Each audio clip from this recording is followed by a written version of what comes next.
Good day, ladies and gentlemen. Today, the Ghana Statistical Service presents the Consumer Price Index and inflation figures for February 2026. Let me begin with the headline numbers. In February 2026, Ghana's year-on-year inflation rate was 3.3%. Year-on-year inflation simply means how much prices have changed compared to the same month the previous year. So, on average, prices in February 2026 were 3.3% higher than they were in February 2025. This represents a 0.5 percentage point decline from 3.8% in January 2026 and a 19.8 percentage point drop from the 23.1% recorded in February 2025.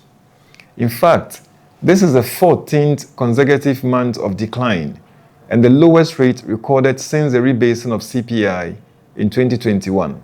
On a month-on-month basis, inflation was 0.8%.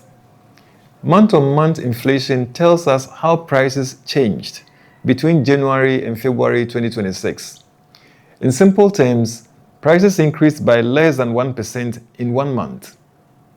Now let's break this down. Food inflation slowed to 2.4% in February 2026, down from 3.9% in January 2026. On a monthly basis, food prices increased by 0.2% between January and February 2026. This easing in food inflation is important because food constitutes a large weight in the CPI basket and directly affects household budgets. Non-food inflation, however, rose to 4.0% in February 2026, up from 3.8% in January 2026. Month-on-month, non-food prices increased by 1.2%. So while food price pressures eased, non-food price pressures heightened moderately. When we look at goods versus services, inflation for goods slowed to 3.2% in February 2026 from 3.7% in January 2026. Goods make up nearly 3/4 of the CPI basket, so this slowdown provides relief where it matters most. Services inflation also eased to 3.7% from 4.2% in January 2026. Looking at the origin of products, inflation for locally produced items fell marginally to 4.5% from 4.6% in January 2026, while inflation for imported items declined from 2.0% in January 2026 to 0.6% in February 2026. This suggests that exchange rate stability and global price conditions are helping moderate imported inflation. Now to the regions. Inflation remains uneven across the country. The Northeast region recorded the highest year-on-year inflation at 8.9%, while the Savannah region recorded negative inflation of 5.6%. This means that whilst prices increased on the average by 8.9% in the Northeast region, prices declined by 5.6% in the Savannah region. On a month-on-month basis, Greater Accra recorded the highest increase in prices at 2.4% in February 2026, while Western region recorded the lowest at negative 2.7%. These differences reflect variations in local supply conditions, transport costs, and market access. In terms of price drivers, the top 5 contributors to inflation at the item level are charcoal, green plantain, cinema or cultural services, public and private secondary school fees, and here I'm talking about at the SSS level, and river fish, which altogether contributed 55.5% to the overall year-on-year inflation of 3.3%. The top 5 highest inflation items, that is, the top 5 items which saw the highest year-on-year price increases in February 2026 are green plantain, which recorded an inflation rate of 67.9%, ginger at 59.1%, shrimps at 58.1%, charcoal at 53.1%, and crab at 46.9%.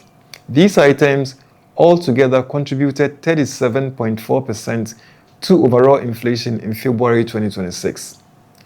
At the same time, several items recorded very low or negative inflation, helping to offset overall price pressures.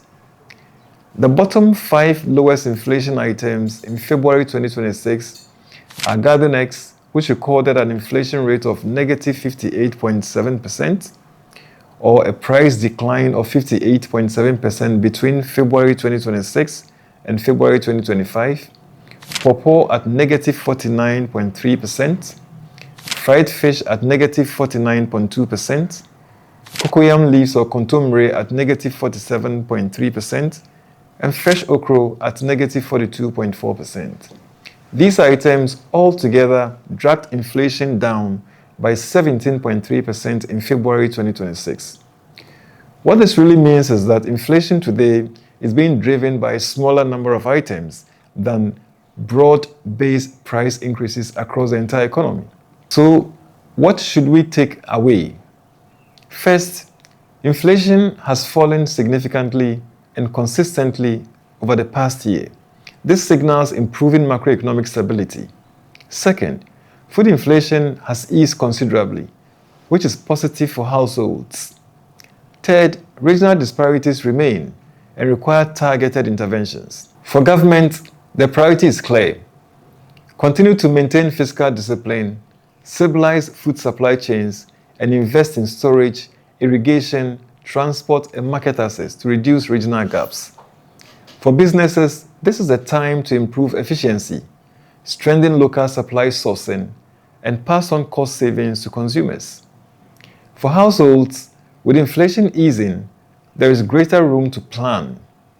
Track spending carefully, avoid unnecessary expenses, and build small savings buffers whenever possible.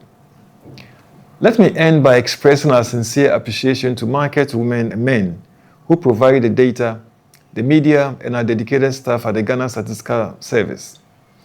Your cooperation and professionalism make this work possible. At the Ghana Statistical Service, we remain firmly committed to delivering timely, accurate, relevant, and credible statistics to support evidence-based decision-making and national development. Thank you very much.